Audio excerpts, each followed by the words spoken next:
These in particular, I bought them, and because they were in good shape sole-wise, I used them for my motorcycle boots. Yes. Because I knew I needed something that was really going to be sturdy and good support for my ankles.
One day time will make some sense to you.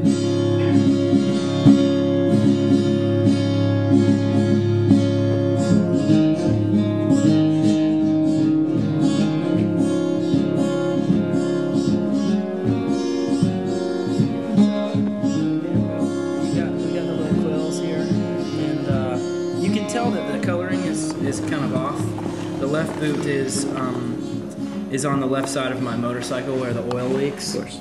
And the right boot is much prettier, and you see the shades of maroon, and it's just got a nice little shade to it. I bet the soles are you have one foot you put down as you stop and turn, or are they eaten away? No, I really don't glide my shoes much. Okay. Yeah. No, I really wait until I'm stopped, and then I'll put it out. Yeah. Those are nice stitches. Yeah. Oh, absolutely. That's great. Yeah. The shoes were resold right before I bought them. Okay. So they're old boots, but they had just been resold, so they're nice and fresh, and I don't have to worry about them falling apart. Yeah. And I ride my bike down to Savannah. Philly to Savannah on a bike. Yeah. Good heavens. So I'm coming from Charlotte, and I'm zooming down, and the thing about the highway for me is it's fun for about an hour.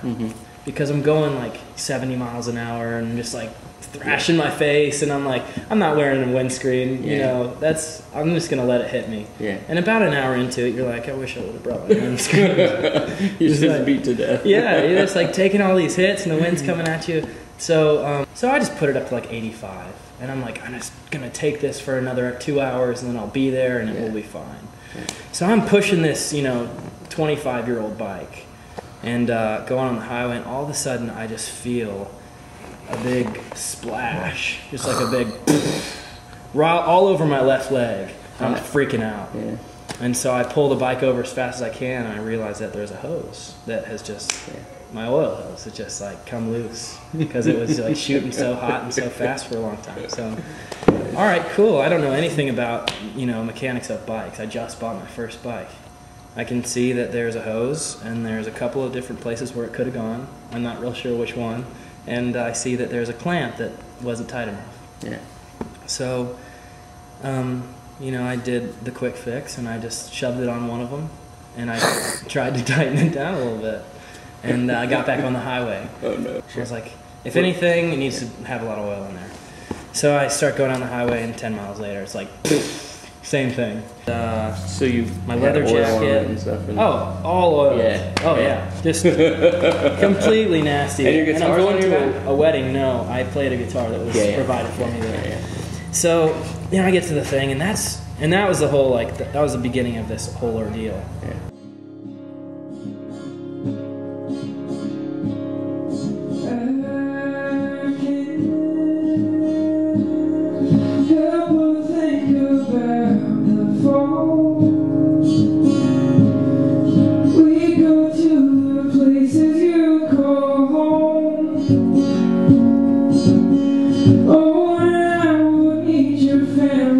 You made them see what you were seeing in me. bummed out for a while because these boots were beautiful. Oh no, that's perfect.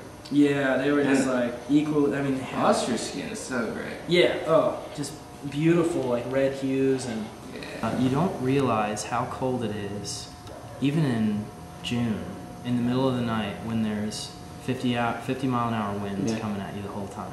So I'm wearing my leather, and I've got a full face helmet, and I've got my jeans and my boots, and it is not doing a thing. So I'm just like, how do I do this? I'm stiffening up. My whole body is just like frozen, and you know, I decided that I'm gonna have to draft behind somebody bigger than me.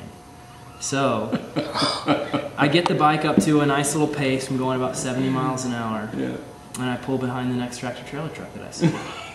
And I start following him for about 50 miles. I'm like 10 feet behind this tractor trailer truck. I'm like, any mistakes that he makes, and I'm dead. In the middle of the night? In the middle of the night. What time is this? Like, it's 3 in the morning. Oh no. So we like, you know, stop every 50 miles to, you know, at a Waffle House and just get a cup of coffee so that I can just thaw out a little bit, my feet, so that I can have motor functions. Yeah. We'll get back on the highway and I'll find the next tractor trailer truck and I'll just cruise. So this one guy is going like 70 miles an hour, this tractor trailer truck, and this other guy comes by going like 80. And I'm like, well, I want to get home faster. So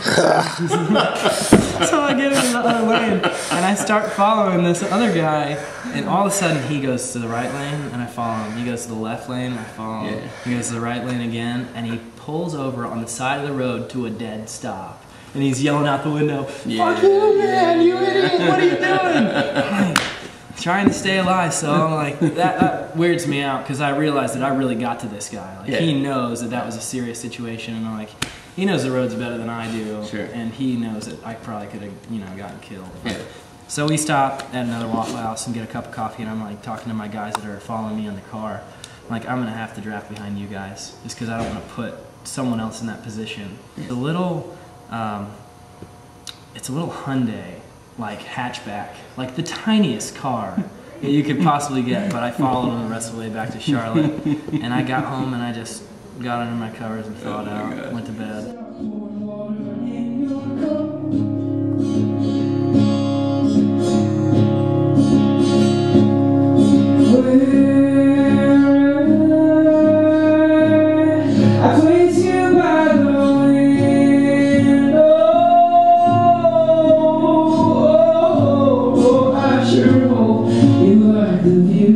One day I will fly away with you.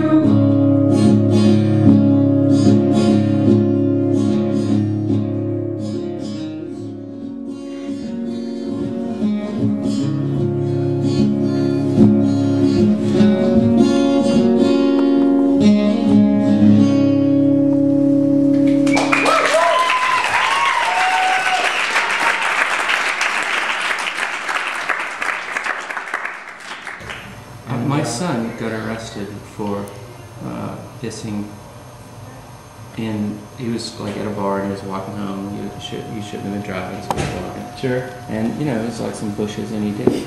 He's not allowed back in Georgia. The whole state? Yeah, he can't come back to Georgia.